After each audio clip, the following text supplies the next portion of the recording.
Sean, is it hot in Miami or is it hot? You can cut it with a knife. Are you? Savannah says she's cold. Yeah. What about you, babe? You hot or cold? I'm good. I'm used to it. You sweating? A little bit. A little bit.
What's going on, Lawn Care Nation? Richie Plemons Lawn and Landscape. So, as you can tell, we're in beautiful, sunny Miami, Florida right now. We're down here for the LMN VIP Summit. So that's the Landscape Management Network.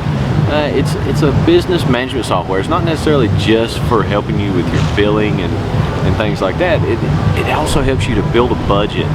Helps you to see where you're losing money, where you're making money. It integrates good with QuickBooks, so you can use that for your tax purposes and things. So we're going to spend a couple days with these guys down here to learn the software system, how it works exactly, and how it can benefit our business to help us grow and be a more profitable business. Basically see how we can take from a, say, $150,000 business where we can grow it into a $500,000, maybe even $1 million a year business. So it's not going to be an overnight process. It's something that is going to take time to learn. We're going to learn our numbers and see where we're losing money and see where we're making money. So let's get a little bit of video, show you guys what we're doing here, and spend some time with the folks from LMN. I heard it's the president.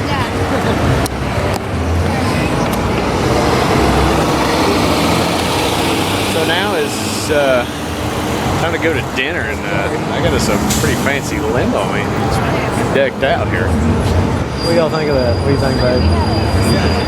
Excited? She's excited riding the limo.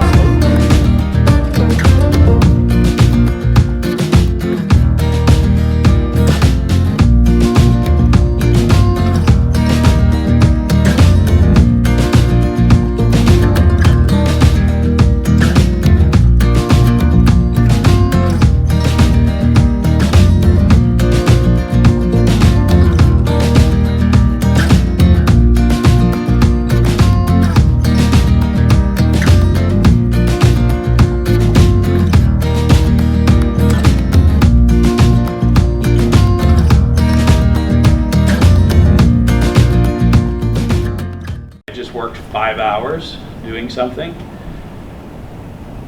Now I just walked 5 steps over here. If I realize after walking 5 steps this way that I went in the wrong direction and I have to walk 5 steps back, how many steps did I actually lose? 10. Any other answers? Actually, 20. Because you got to go back and then back again. So if I put that into hours, a 5-hour mistake is a 20-hour mistake. A 5-hour mistake is a $1,000 mistake, right? So once your staff start thinking that way, they'll be more prone to getting it right the first time, right? Because like everybody has I think all landscapers have a really similar problem. The staff will go out and start working without having all the information to do it right the first time. And once you can kind of flip that mentality around, then they're going to make sure they have the information and they're going to execute properly. Then that's when you get really efficient and profitable. And that's why we built Walkbehind. So again, I'm going to kind of walk you through steps that you guys should be doing on a regular basis and have control over. And then everything that I cover, really, I know you guys are the influencers. Are you also the business owners? Mm-hmm. All right, so everything that I'm saying here as well, the business owner should control, not your marketing team, not a third-party company. Like, these are things that you as the business owner should own, all of the stuff we're going to talk about. So first of all, do you all have your Google My Business claimed? Do you know? Okay, so the basic parts we can kind of skip by. So you give information. I heard some people outside saying you only service within 10 miles of your location. You can actually also you can choose zip codes. If you have a physical location versus you're just a service company, which both are in there, just make sure you have that set really where you want it, because it is very dialed in. Is the tighter your service area better for results, or does that? You're more likely to show, but because of phones and Google being able to tell, and people actually searching with like near me, the closer they are to the pin that you put is the more likely you are to show. If you're a service area and you don't have a physical location, then I would be very tight with the areas, because that's going to be relevant. But then there's a few more factors which we'll hit with, like posts and Q&A and things like that you can help that with as well. But I'm actually glad you asked the question. So this is very interactive, and it's a small group, so stop me as I'm going. There's no reason to like wait till the end for Q&A. Like, we can have a conversation go this way, and it's okay. We have plenty of time. So categories, this is really, really, really important. In fact, this is like one of the most important things I can tell you about maps, and this is where you have to go back and probably look at what you have. There's categories that if you don't have selected will not open you up to keywords. So we do a lot of work in the moving space, and we do a lot of work in the rehab space.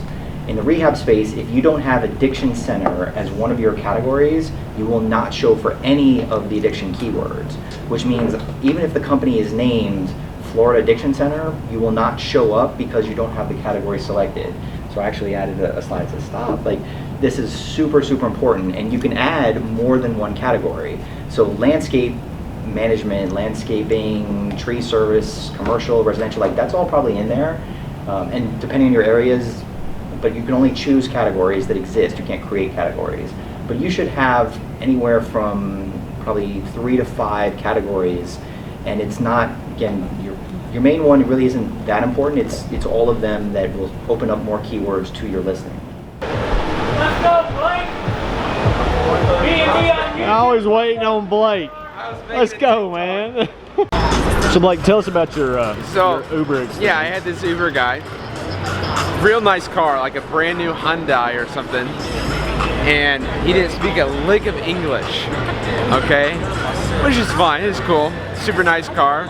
Put my luggage in, super nice guy. I sit down in the back. He goes around the front of the car and he's like this, staring at his front tire. He gets back in, I'm like, everything cool? He's like, is everything cool?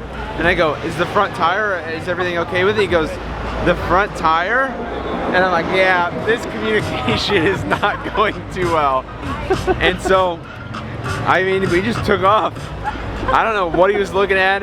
I'm like, it's not my car, I'll just call another Uber if I need to, you know? Like, so it's weird, man. So Blake is learning the difficulties to communicate in South Beach. Well, I didn't know. Like, we're from Missouri. Like, that would never happen. I was told that it was so difficult for people to understand you down here, and I was like, they're really not going to understand me. You know how like Uber now you can decide if you want to talk to people, like the driver or not? Yeah. That wasn't even an option. Like I could have like said like, hola, ¿cómo está? They really can't. Other than that, that's it, man. They really have a tough time. They're like, what language is that, dude? Country? Country. Hickories. What was that, Sean?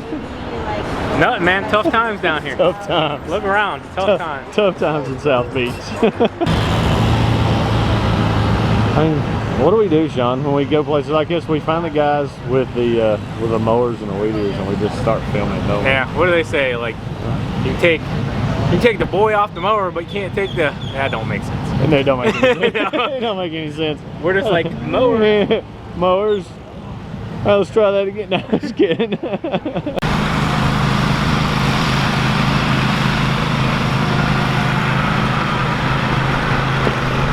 How you doing, brother?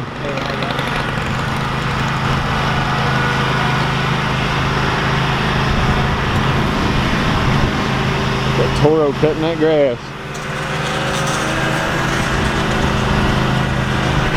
But he did have he had a bent blade, didn't he? Oh yeah, you got a roll back there. He's hitting a few things there, he's knocking the crap out of some stuff. They're a little rough down here on the equipment, I've noticed. What do you think? Yeah, they They're don't rough on that equipment. They don't take it easy for sure. No, they don't play around, they just knock it out and go. But hey, we're gonna jump on a boat and do a little fishing. Thanksgiving's a few weeks away. You got relatives coming in, and look at that harvesting green. It's aisle 4, and you're thinking it's time. It's not 1970. We have shag carpet. Get rid of it, okay? You need to upgrade your flooring for the holidays to get your relatives to make so that way they walk in, they go, oh, it's so beautiful. Take 3. Tell us a little bit about the boat. All right, so this boat is a 43-foot Key West hull.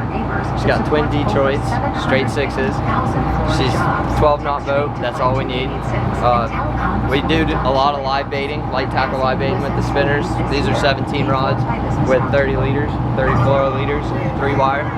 I don't think we're gonna get our baits that I wanted from Lester, so we're gonna opt to trolling. So we'll fish conventional reels like this. These are actually my short rigger baits. So on the outriggers here, we have 2 clips. We got the longs and the shorts. The shorts I do 20 with a 40 liter. That's about 15 foot to my snap swivel. Then I'll clip my rig up to that. On the longs, I'll break out some 30-pound rods. They'll go out the long riggers. Usually I'll do like a plug head lure or a naked ballyhoo or a plug head ballyhoo, something like that. That way we get a little different size in the baits. On the shorts, I'll do like the squid chain with a double feather for like your tunas and your mackerel. The other short, I'll do a bird teaser, which I'll show you once I break it out. It's pretty much just a piece of wood with 2 paddles that smack the surface, 2 little feathers behind that. And then we'll do a bent butt on this side with 150-pound braid, which pulls the planer. And the planer rig, what it does is it swims down. That way we're working different water columns. We're working the bottom, we're working everything. That way if we run them over, they got something in their face. And what kind of fish are we looking to catch today? King mackerel, Spanish mackerel, Cero mackerel, blackfin tuna, bonita. We'll probably stop on a couple wrecks, and I got some vertical jigs ready to go. We'll jig up some Almaco jacks, hopefully a couple amber jacks, maybe a grouper or snapper in the mix too. This week we did catch a 12-pound mahi on troll and a beautiful, perfect size 9-pound wahoo with him on the same floater we found. So it's pretty good variety out there. Good fishing out there. And then while we're doing the wrecks, usually if one of the fish gets sharked up, I can send a shark bait down. We'll hook the actual shark. Or while we're doing it, my ballyhoo hanging in the rigger, little silky sharks come up and try and eat it. I'll pitch them one of the light spinners. That's real fun. Catching the little sharks on the spinner. Right? Yeah, we're gonna make it happen. So what's the name of the charter here? This boat here is Free Spool. It's out of Hallover Marina. Off I think the address is like 1800 Collins. Ran by Captain Dennis, soon to be ran by Fisher. All right. I just got my license last season. That's awesome. Good to hear. Yes, sir. So. All right, guys. So you hear it? We're gonna do a little deep sea fishing. I've got Jessica. What do you think, baby? Are you excited? Ready to do some fishing? I guarantee we don't get her to fish nothing. Probably not. She says, I don't want to smell like fish going to the airport today. So the other guys are behind us. Here they are.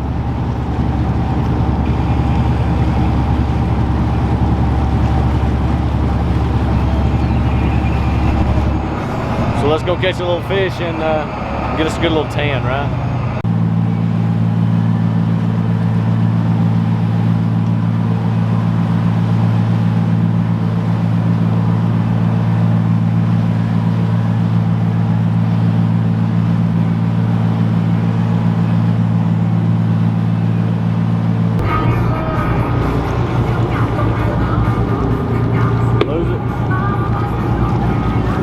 Get it? Did you lose it?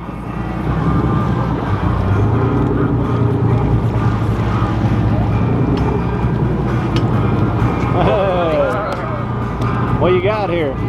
This is a blue runner, the type of jack. When we put him in the well,